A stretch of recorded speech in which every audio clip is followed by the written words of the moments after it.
I'm John Strum, and this is RealTalk MS.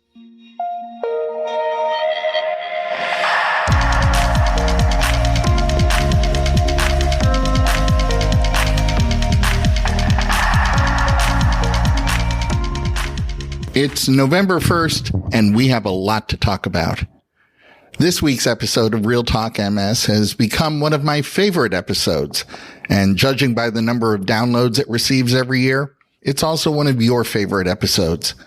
It's the podcast that I do each year on the last day of the ECTRIMS Congress. Just as a refresher, ECTRIMS is an acronym for the European Committee for Treatment and Research in Multiple Sclerosis. It's the biggest MS research conference in the world, and after 2 years of virtual ECTRIMS meetings, this year the conference returned to an in-person format with a virtual option also available.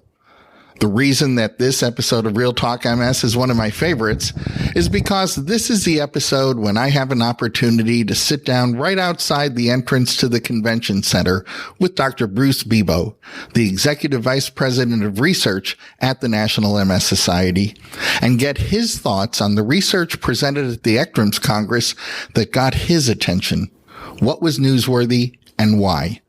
But before we get to my conversation with Dr. Bebo, I'd be remiss if I didn't remind those of you in the United States that next Tuesday is Election Day.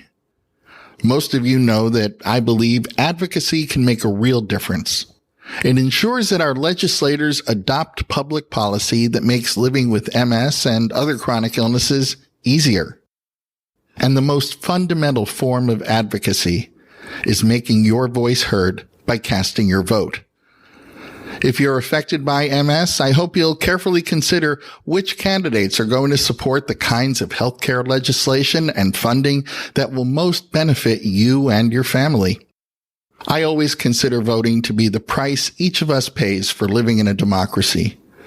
Our government works and is truly representative of the people when we all vote.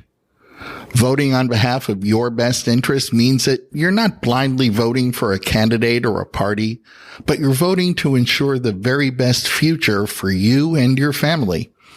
So whether you're going to a polling place to vote or choosing to vote by absentee ballot, please be sure to vote.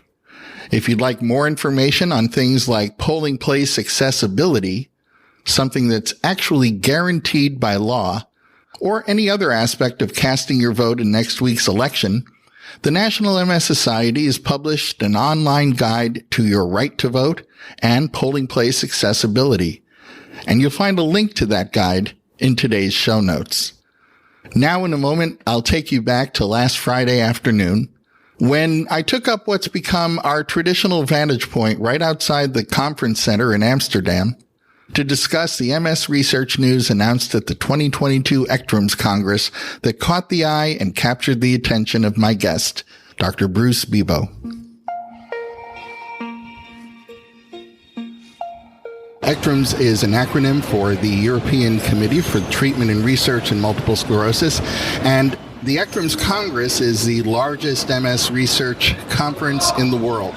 This year there were about 7,000 folks who were here at the conference center in Amsterdam, and another 1,700 who were joining virtually. My favorite part of the conference occurs at the end, when I get to sit down with the National MS Society's Executive Vice President of Research, Bruce Bebo, to talk about the things that caught his eye during this 3-day event. Bruce, welcome once again. It's great to be here, John. We're on the steps right outside the conference center like usual, and it's awesome to be in person again after such a long time. It really is. Yeah.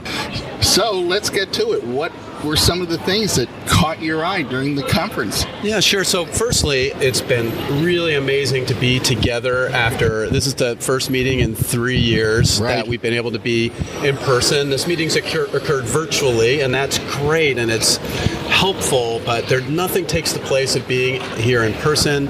Hallway conversations, serendipitous meetings that happen in between sessions is, this just reminds me how important being in person is, and having those conversations and those interactions and that result in collaborations and new ideas.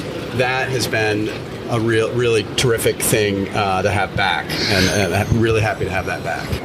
So tell me, what did you find particularly interesting? Yeah, so this is going to be a little stream of consciousness, John, because we literally just walked out of the last session.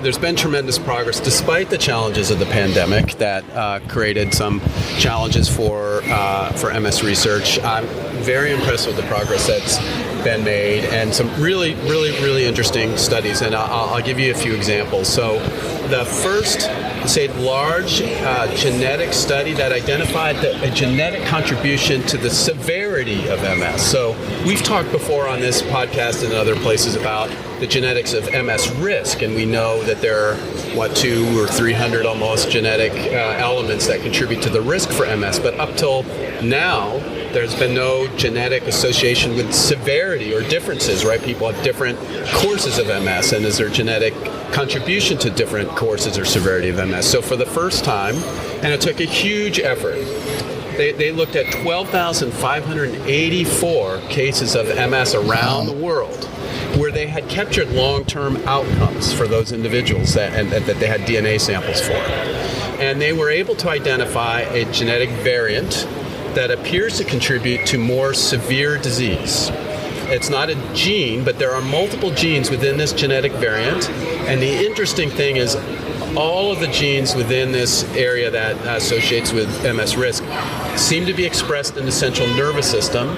So this contrasts with the studies of risk for MS, where just about all of those genes are in the immune system. These genes that are thought to control risk for severe MS are in the central nervous system. And so what's exciting is that now we'll have a lot of new targets to pursue, potentially for more progressive forms of MS that are in the central nervous system that we can now explore as potential, maybe ultimately one day, targets for disease-modifying treatments for progressive MS. Can these particular genetic expressions, can they be screened for?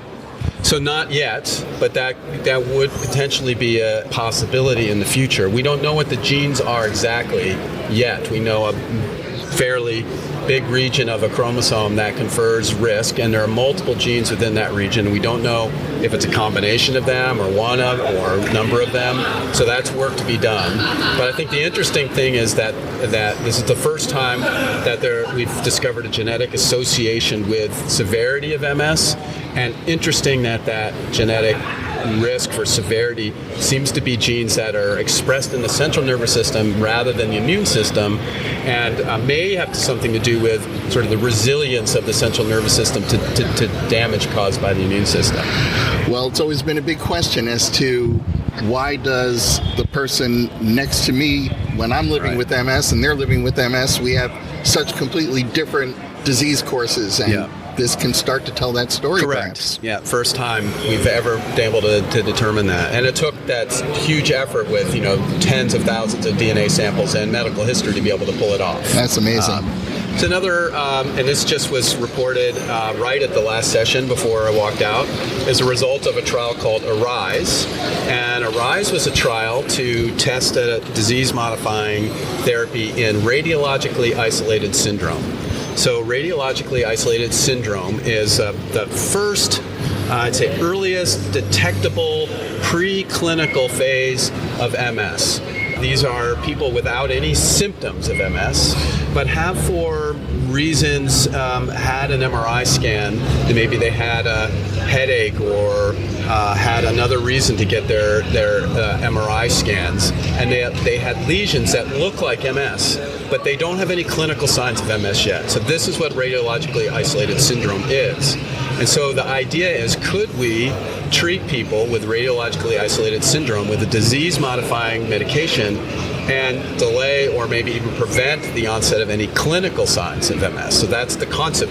This is hard to find these patients. This is pretty rare. You're finding people more or less accidentally, and they were able to, over the last several years, assemble a cohort of 87 people with radiologically isolated syndrome, and treated half of them with Tecfidera, and the other half with placebo. These people don't have any clinical disease, so it's ethically appropriate to treat, have a placebo-controlled trial. And what literally just reported out, 15 minutes ago, that the investigators found an 80% reduction in the development of MS symptoms in the group treated with Tecfidera compared to the placebo group. So a dramatic reduction in the conversion, if you will, from a radiologically asymptomatic form of MS to the clinical earliest symptomatic form of MS, reduced by 80%, and all the other, secondary outcomes, things like MRI lesions that were monitored, were also dramatically suppressed. So really important study that contributes to this concept that I've been talking about for a while, being able to potentially prevent MS from happening in the first place. Another trial about MS prevention was called, the trial was called Provence. It took place in Australia, and you may remember that there's really great evidence that low levels of vitamin D contribute to MS risk. So the idea here was, could you delay or prevent MS from occurring in people at the very earliest stages? So this is this phenomenon that's called CIS, which is clinically isolated syndrome. So that's one step forward from RIS. So these are people that have some radiological indication of MS. They've had a clinical attack of MS, but in order to be diagnosed with MS, you have to have evidence of more than one clinical attack. So they're in the very earliest stages of MS. Could you treat them with vitamin D and slow down, reduce the risk, or even potentially prevent them from developing MS in the first place? So this was a large study. It took place in Australia. And I guess the bad news, if you will, is that it didn't work. So vitamin D did not prevent a second attack or confirmed MS in this population of clinically isolated syndrome patients. The good news, I suppose, is that it was a well-done study. It's pretty definitive that it doesn't work. And this study's actually another vitamin D study that reported out at the meeting this week, was performed by Ellen Mowry and her colleagues at Johns Hopkins University as a study that we helped support, looking at treating people with vitamin D that already have existing MS, so with people with confirmed MS, step beyond the CIS designation. And Ellen and her colleagues also showed, very rigorously done trial, that treating people with ongoing MS with high levels of vitamin D did not have any clinical or radiological benefit for people with MS. So I think between those two trials, that the story of vitamin D as a disease-modifying therapy is probably closed. But I would just mention that data that supports low vitamin D as a risk factor MS is still very strong. The concept that we may be able to reduce the risk, slow down the development of MS when given at much earlier stages is still a possibility and should still be explored. But I think the concept that vitamin D could have benefits for ongoing disease is pretty much disproved by these two studies. And that's an important thing to learn, to finally be able to put that to rest and move forward. You know, I have shared with my listeners before that even when a particular study does not yield a positive result, there's always something to learn. I remind them that Thomas Edison failed 10,000 times trying to invent the electric light bulb, and a reporter asked him, how could you tolerate that incredible level of failure? And he said, I never thought of it as failure. I thought that I learned 10,000 ways not to invent the light bulb. Yeah, exactly. As long as the trials are done in a rigorous way, they're well designed, and the answers are definitive, then you have learned something and you've checked that box. Yep. And we can move on to the next box, and we don't have to invest any more resources in that box, and we'll move on into the next thing. Perhaps, again, in a real prevention study, but potentially there's still a possibility that vitamin D supplementation, particularly people who are deficient in vitamin D well before MS evolves, perhaps that might have some benefit, and that's something that we'd need to explore. Kind of changing gears, it's still a clinical trial, but sort of changing gears to more of a restoration of function rather than preventing MS or stopping MS. Is also a trial that was reported out this week from a group in Berlin, Germany, also a study that the Society helped support, which addressed the symptom of depression. Of course, depression is a huge problem in people with MS. It's a very common symptom. It's very difficult to treat. And Dr. Gold had conceived of internet-based cognitive behavioral therapy program for addressing depression in people with MS. And so he performed a clinical trial that reported out this week here in Amsterdam, comparing this internet-based cognitive behavioral therapy, CBT therapy, with a control. He had 279 participants in this study, and he showed very, very positive, significant reduction in depression in the participants in the treatment arm in this internet-based therapy compared to the control arm, which is amazing. I mean, couldn't have been better timing, right, with the pandemic and the need in some cases to deliver a treatment like that remotely, electronically. So I'm really excited that study was positive, and I look forward to working with Dr. Gold and others in making that available to the community with MS. This was one of the announcements that really excited me too. I think about depression because, as you pointed out, so many people living with MS have it. 1 out of every 2 people with MS will be diagnosed with depression at some point. And to me, depression is the gatekeeper for all the other therapies that can make life better. Because if you're struggling with depression, you may not get to the gym even though exercise is good for you. You may not even get to your appointment with your neurologist because, you just couldn't get out of bed that day. So to me, even though it's a non-physical symptom, as I said, I kind of consider it the gatekeeper to everything else. And if we can get a handle on being able to deliver treatment electronically so people don't have to go anywhere for it and it's available, I think that it really excited me. I concur, and I'm real pleased with the outcome, and I look forward to figuring out how to get it out to the people that could benefit from it. I'd say, those are my first impressions, John, as we, sit on the stoop outside of the convention center. Just 15 minutes out of the meeting. I'd add that, like all of these meetings, there were lots of presentations and posters with more long-term safety and efficacy data of all the disease-modifying therapies, too numerous to mention. There were a lot of interest in the Epstein-Barr virus topic at this meeting, which I'm happy to talk to you more about later. There's interest, growing interest in aging in MS and how aging affects disease progression and how disease-modifying therapies work as we age.